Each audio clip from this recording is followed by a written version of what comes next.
Matthews toys with his opponents. Having passed, he moves into position to take the return. When he comes, he seems to have all the...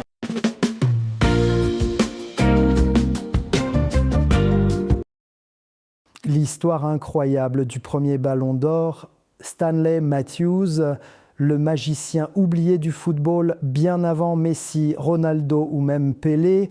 Il y avait un homme au jeu élégant, au dribble magique et à la passion éternelle pour le football. Son nom, Stanley Matthews, et en 1956, il devient le tout premier joueur à remporter le ballon d'or. Part 1. Les débuts d'un magicien du football. Stanley Matthews naît le 1er février 1915 dans la ville industrielle de Stoke-on-Trent, en Angleterre. Son père était boxeur, un homme dur, exigeant, qui voulait que son fils devienne fort et discipliné. Mais Stanley, lui, avait une autre passion, le football. Dès l'enfance, il passait des heures à dribbler dans les ruelles étroites de son quartier, souvent avec des balles de chiffon. Rapidement, tout le monde remarque son talent, un dribble fluide, précis et surtout imprévisible. À seulement 17 ans, il signe son premier contrat professionnel avec le club de sa ville, Stoke City. Nous sommes en 1932 et le jeune Matthews commence à faire parler de lui. Pendant les années 30 et 40, le monde traverse la Seconde Guerre mondiale. Le football s'arrête, mais Matthews, lui, continue à s'entraîner. Il sert dans la Royal Air Force, mais ne lâche jamais le ballon. Après la guerre, il revient plus fort que jamais. À une époque où les terrains étaient trop boueux, les crampons lourds et les matchs rudes, Stanley Matthews restait toujours propre, élégant et fair-play. Il n'a jamais été expulsé, jamais sanctionné pour violence ou tricherie. Même ses adversaires le respectaient. En 1947, il aide Stoke City à frôler le titre avant de rejoindre Blackpool où il va connaître la gloire. Là, Matthews, finale. L'un des plus grands moments de sa carrière arrive en 1953 lors de la finale de la FA Cup, la Coupe d'Angleterre. Blackpool affronte Bolton.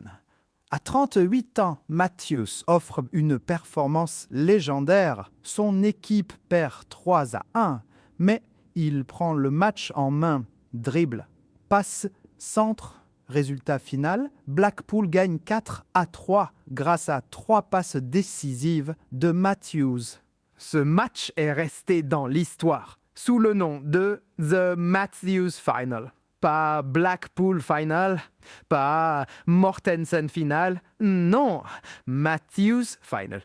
C'est dire l'impact qu'il avait ce jour-là. Le premier ballon d'or en 1956, le magazine français France Football crée un trophée inédit. Le ballon d'or destiné à récompenser le meilleur joueur européen de l'année. Et cette année-là, malgré la présence de légendes comme Alfredo Di Stefano du Real Madrid et Raymond Kopa du Stade de Reims, c'est Stanley Matthews, âgé de 41 ans, qui remporte le tout premier ballon d'or de l'histoire. Il devient ainsi le symbole du talent pur, du travail et de la longévité. À 41 ans, il jouait encore comme un jeune homme. Son secret ? Une hygiène de vie exemplaire. Il ne fumait pas, ne buvait pas et faisait du sport tous les jours. Il était végétarien bien avant que ce soit à la mode et prenait soin de son corps comme un athlète moderne. L'homme derrière la légende. Mais Stanley Matthews, ce n'était pas seulement un joueur de génie, c'était aussi un homme de valeur. Après sa carrière, il s'est rendu plusieurs fois en Afrique, notamment au Ghana, il était en Afrique du Sud. Là-bas, il s'est mis il a organisé des tournois et entraîné des enfants noirs pendant l'apartheid. Donc, il croyait que le football devait unir les peuples, pas les diviser, mais à une époque où c'était risqué, il a bravé les interdits pour donner à ces jeunes une chance de rêver. Pour lui, le football n'était pas seulement un sport, c'était un langage universel.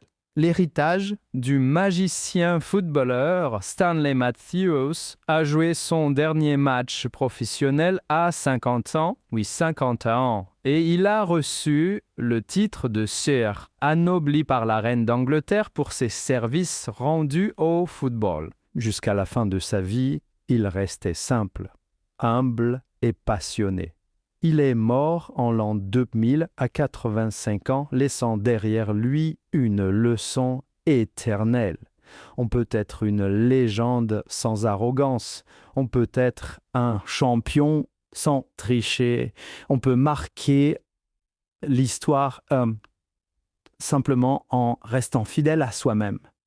Stanley Matthews, le premier ballon d'or, restera à jamais le magicien du dribble, le joueur qui a prouvé que le talent ne vieillit jamais. Stanley Matthews, 1915-2000.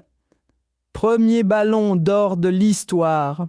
1956. Abonne-toi pour découvrir d'autres légendes oubliées du football.